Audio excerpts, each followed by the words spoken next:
So today we're going to speak to you about a research project we did at Charles Sturt University, which is exploring the motivation, anxiety levels, and satisfaction of paramedic students participating in a study tour to Asia. And Tania Johnston, a lecturer in paramedicine at Charles Sturt University, is helping me with the lecture today. We have no conflicts to declare, and I'll tell you a little bit about Charles Sturt University. It was established in 1989, so this is our 25th year anniversary, and we have over 39,000 students studying on campus and by distance education, which makes it the largest regional university in Australia. About 920 academic staff and 1,250 general staff, and over $500 million in operations. Great thing about Charles Sturt University is that 81.1% of our graduates get employment within the first 4 months of completing their degree, and that's from 2014, and 60% of our undergraduate courses have a workplace learning experience. This is some of our students here in Port Macquarie at our campus. This is our students, the first group of paramedic students through Charles Sturt in Port Macquarie, and they've just graduated and are heading into practice right now.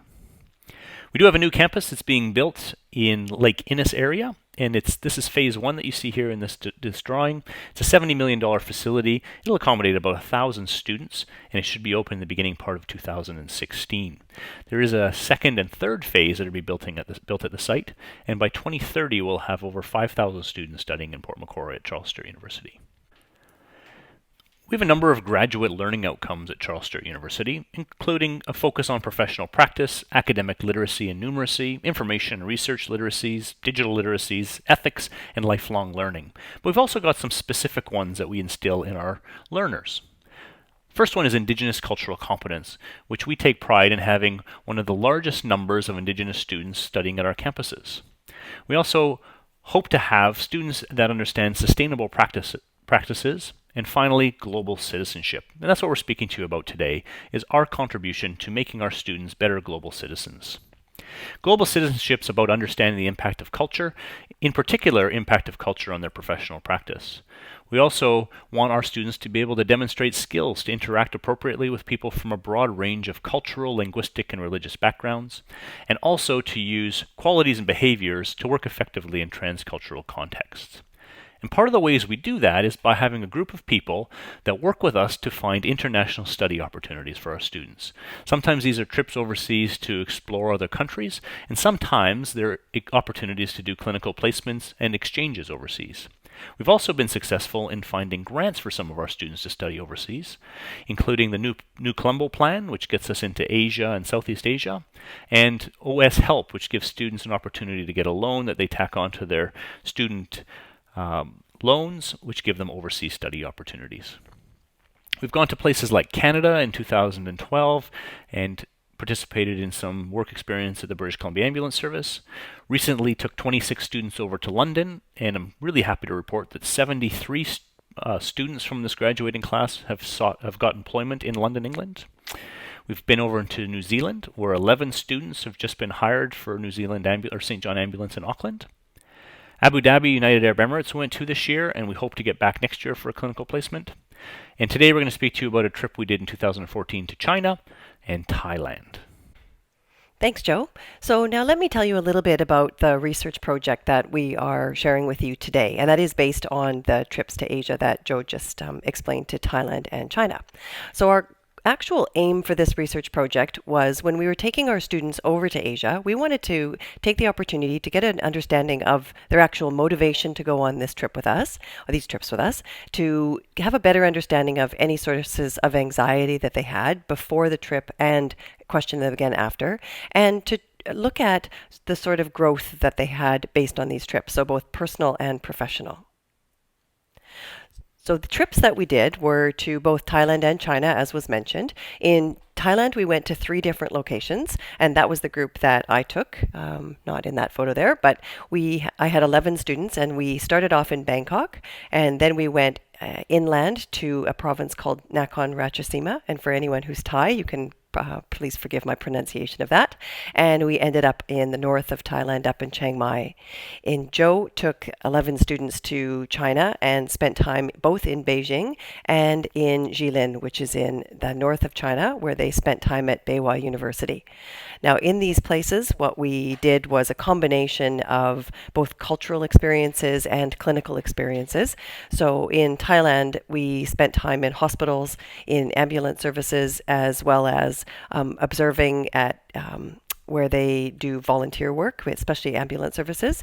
And Joe spent time in hospitals as well as mostly at the university there. So we had a combination of both clinical experiences and cultural.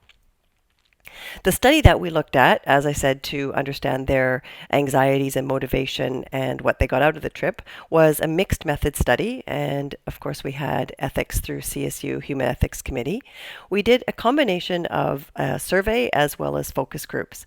So the quantitative component of our study involved a 54-item or question pre-trip survey and 74-item post-trip questionnaire.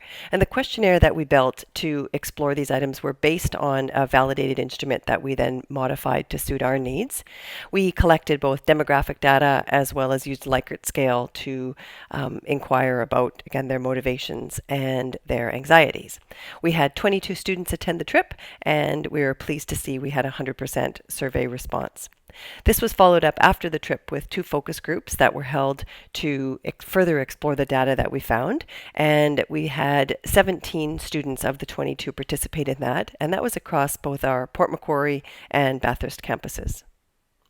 The participants in our tour, and thus in the study, were 77% of them, of the 22 who came, were second-year students. We had 18% of them were third-year students, and we did have a postgraduate student as well. All of them, of course, from CSU. Of our students who participated and attended, 64% were female, and 73% of them were under the age of 26. As expected, they were primarily Caucasian, English-speaking only. Just a note on that, we did have one student who went to China with us who spoke fluent Mandarin, who was an absolute invaluable interpreter for the program. And you can see him in the bottom middle photo there. And that would be Jimmy, who went to China with Joe. We analyzed the data using the SPSS program, and what we're going to present here today is our frequency counts and our descriptive statistics. And then from our focus groups, we did a thematic analysis. Just going to hand over to Joe to give us the results of the findings. So first we asked them, before we went on the trip, what was their motivation to go? And here you'll see that this was strongly agreed. 91% of the students wanted to go to enhance their clinical abilities and experience different environments, which is really exciting. And also to learn some different skills, life, study, and work skills. We asked them after the trip what they thought the benefits were. And out of the 18 options we gave them, these were the top 6 that came up. And 95% of the students agreed or strongly agreed that they developed a sense of adventure, tried new things, gained knowledge of clinical skills in the workplaces, developed collegial relationships with other students and lecturers, developed cultural awareness, and developed understanding of international health systems, which is fantastic. That's exactly what we would hope to expect. Now, we asked them about their anxieties before the trip. And what we found is that overall, they weren't anxious about very much at all because their agree, strongly disagree, the highest was 45%. And I guess this is because they're terrific students, and maybe they were answering this because they thought we expected them to say this. But inadvertently causing insult related to cultural or religious differences was their number 1 anxiety. Next, not knowing local culture and customs. Getting sick, and food and drink contamination were the top anxieties they had prior to going on the trip. Now, pre-trip, what they disagreed or strongly disagreed was creating anxiety was civil unrest, disasters, or terrorism. Now this is really interesting because as we were planning the trip, there was the coup d'etat on the 22nd of May in Thailand. So it was in all the news, and in fact the trip was going to be cancelled at one point because we didn't think we could get into the airport. But despite that, students didn't feel very anxious about the civil unrest or local crime in Thailand. Now, when we got back from the trip, we asked them again about what created anxiety the most. The number one, 50% agreed or strongly disagreed that food and drink contamination was the number one anxiety. Using local toilets in both Thailand and China was a anxiety. And again, not knowing local customs and language and inadvertently causing insult or related to cultural or religious differences was a top concern for the students after they got back from the trip. What were they not concerned about? What didn't give them anxiety? Once again, maybe the naivete of being young and being invincible, but even after coming back, they had no fears or weren't anxious about the threat of natural disaster, terrorism, or civil unrest and local crime. And once again, they were under martial law in Thailand while we were over there. So we hadn't mentioned our literature review before now, but just a note on that in preparation for this study, we did go through the literature, and there's actually a fair bit out there that looks at student motivations for traveling overseas. And interestingly, we found that what our study found was validated in the literature, but we don't have time to present that today. What I will, though, do is present some of our focus group data. So as mentioned earlier in our study design, we did theme the data that we found, and we are just going to present today, though, some of the key quotes that came from our participants. So just of note is that participants talked about empathy and understanding, and you can see one of the quotes up there, which was really encouraging to see that not only did they go over for the food and for the entertainment value, but they did come back feeling more empathetic and more understanding of different cultures, which is in keeping with what our goals were for the CSU Global travel. We did find, again, just like in the survey, that not being able to communicate was a source of stress, but as said here, they did eventually sort it out and found that it was fun to interact with different people. As we had found in our survey pre and post, they did have some stressors over the food and the toilets, but I think we've covered that off. They did say that they found that they were able to treat people with more respect and sincerity. And I found that quite interesting because that wasn't something that had come up in any of the discussions that we'd had before. But we've given you a quote here from one of the participants, but this was something that did come through in the focus group data. Again, another thing that hadn't come up was the worries about traffic. And I guess here in Port Macquarie, we definitely don't have issues like they have over in Asia. But anyone who's traveled in Thailand or China will attest to the fact that this can be a stressor. So that was one of the things that came through. This was an interesting one, was the appreciation that students came back with for our own healthcare system here at home. As you can imagine, what they saw in the hospitals over there was quite confronting at times, and they came home with a much stronger appreciation of what we have here in Australia. When they were over, especially in China, they were exposed to very traditional medical practices, including things like cupping and acupuncture, and they were able to see that combined with Western medicine. So especially that group, when they came back from China, came back with a great appreciation of non-traditional medicine, as well as how that can be coupled with Western medicine. Traditional medicine. Got that all mixed up. Sorry about that. I'll just hand over to Joe to correct that and give us a summary. So overall, what we found is that students are motivated to go overseas, particularly to Asia, to first have a sense of adventure, to learn and try new things, to learn about different cultures, and to gain clinical and professional skills.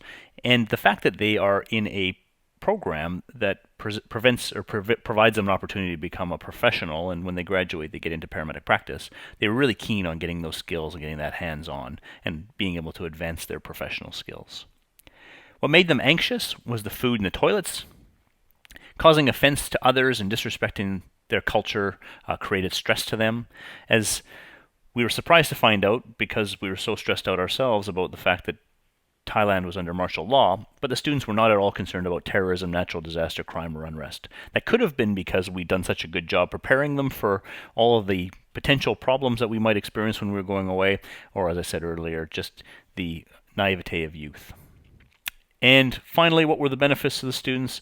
They really felt that they got an awareness of and appreciation of cultural differences, enhanced their clinical skills and understanding of healthcare systems internationally, and provided an adventure during their university. Thanks for your attention today. If you have any questions, please feel free to contact us by email or send us a tweet. We'd be happy to provide more information. As Tania said, we have a lot of literature that we reviewed for this project that was validated by the work that we did, and we've only been able to give you a snapshot of what we've presented today, so hopefully we'll be able to get this into a journal so you can read it sometime soon.